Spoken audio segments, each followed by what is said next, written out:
A massive 450-ton explosion has obliterated a decade of secret underground construction, signaling a new and more destructive phase of the northern border conflict.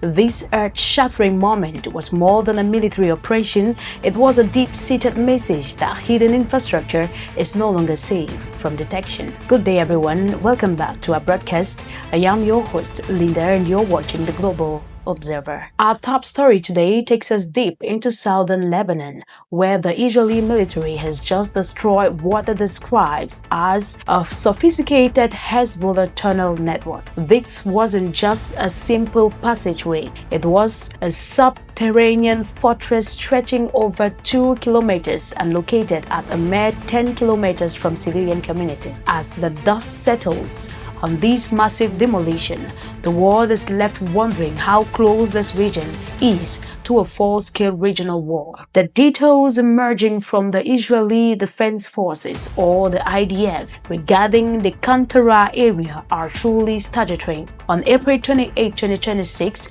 officials announced the discovery of 2 major tunnels that were part of a carefully engineered military system. We are not talking about a small temporary hideout. These were fully functional underground bases. Inside, soldiers found intensive living quarters, water storage, showers, and even assembly halls built for long-term use. The network was reportedly designed to support the Rwandan elite forces, providing them with a hidden staging ground to move undetected and launch surprise operations. Imagine a hidden city buried beneath the forest floor, equipped with everything needed to sustain a small army. This was the reality uncovered just miles from the border. One of the most sensitive aspects of this operation involves where these tunnels were located.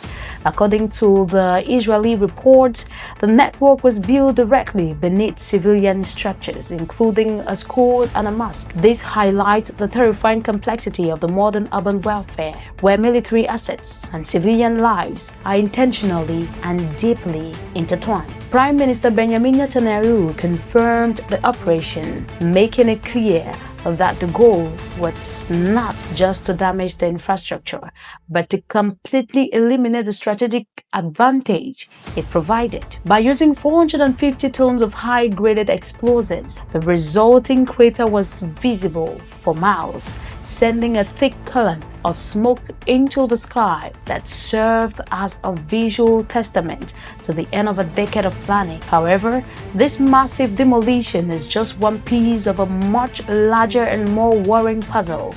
While the fragile ceasefire was announced on April 17, the reality on the ground tells a different story. Both sides have traded accusations of violations, with airstrikes, drone attacks, and ground skirmishes continuing in various forms. On the same day the tunnels were razed, casualties were reported in the town of Tyre following an Israeli strike, while Hezbollah continued to launch explosive drones at military positions.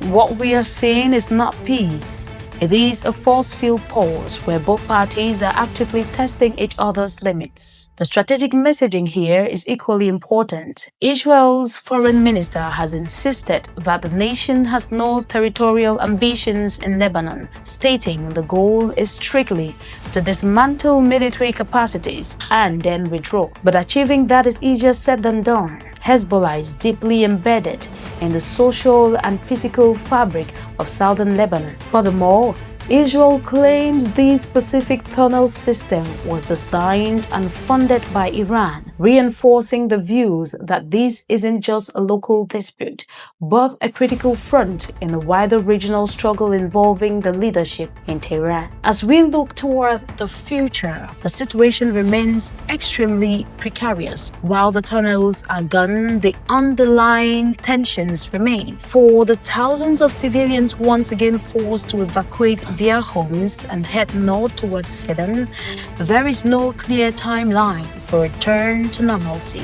The destruction of these networks suggests the focus has shifted from simple containment to the long-term degradation of Hezbollah's combat power. The big question we must face is whether these will remain a limited conflict or if a single miscalculation will pull the entire Middle East into a wider war. The tunnels may have been erased in a single moment, but the path towards stability seems longer and more uncertain than ever. Thank you for watching the Global Observer. Watch out for more.